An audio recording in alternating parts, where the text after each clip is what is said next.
মাসের মধ্যে নির্বাচন অনুষ্ঠানে সরকারকে সমর্থনের অঙ্গীকার সেনাপ্রধানের।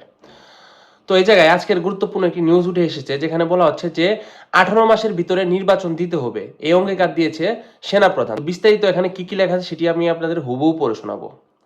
এখানে যেটি লেখা আছে, আহ, শেখ হাসিনা পতনের পর ক্ষমতায় আসা অন্তর্বর্তীকালীন সরকারের নেওয়া প্রধান প্রধান সংস্কার কাজগুলো সম্পূর্ণ করতে সাহায্য করার জন্য যাই হোক না কেন অন্তর্বর্তী সরকারকে সমর্থন করার প্রতিশ্রুতি দিয়েছেন বাংলাদেশ সেনা প্রধান, যাতে আগামী 18 মাসের ভিতরে দেশে নির্বাচন অনুষ্ঠিত হতে পারে।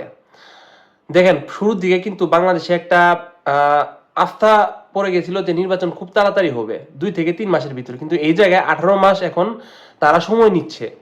রয়টার্স বলেছে, গত আগস্ট মাসের শুরুর দিকে জেনারেল ওয়াকার এবং তার সেনারা হাসিনার বিরুদ্ধে ছাত্রদের নেতৃত্বাধীন প্রবল বিক্ষোভে তাদের পাশে দাঁড়ায় এবং এর মাধ্যমে হাসিনার 15 বছরের ক্ষমতায় থাকার পর অপসারণ নিশ্চিত হয়ে যায়। তিনি প্রতিবেশী দেশ ভারতে পালিয়ে যান। সোমবার রাজধানী ঢাকায় রয়টার্সকে সাক্ষাৎকারে দেওয়া একটি সাক্ষাৎকারে জেনারেল ওয়াকার বলেন, সাক্ষাৎকারে তিনি বলেছেন, নোবেল পুরস্কার জয়ী অধ্যাপক মোহাম্মদ ইউনূসের নেতৃত্বাধীন সরকারের অন্তর্বর্তী প্রশাসনের প্রতি তার পূর্ণ সমর্থন রয়েছে। মানে তিনি ইউনূস সরকারের প্রতি পূর্ণ সমর্থন দিয়ে যাচ্ছেন।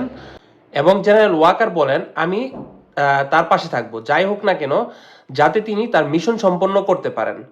হাসিনার বিদায়ের কয়েক সপ্তাহ আগে সেনা প্রধানের দায়িত্ব গ্রহণ করেছিলেন জেনারেল ওয়াকার উজ্জামান।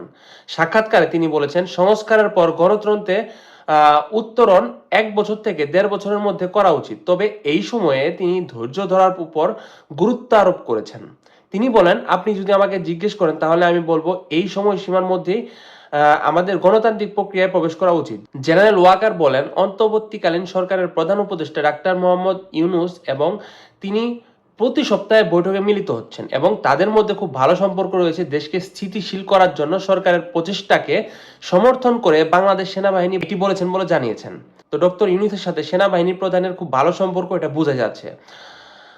তিনি আরো বলেছেন, আমি এমন কিছু করব না যে আমার সংস্থার ক্ষতি করে, বললেন সেনাপ্রধান। তিনি বলেন, আমি একজন পেশাদার সৈনিক, আমি আমার সেনাবাহিনীর পেশাদার রাখতে চাই। এছাড়া কোনো সেনাবাহিনী সদস্য দোষী সাব্যস্ত হলে তার ব্যবস্থা নেওয়ার কথা জানিয়েছেন সেনাপ্রধান।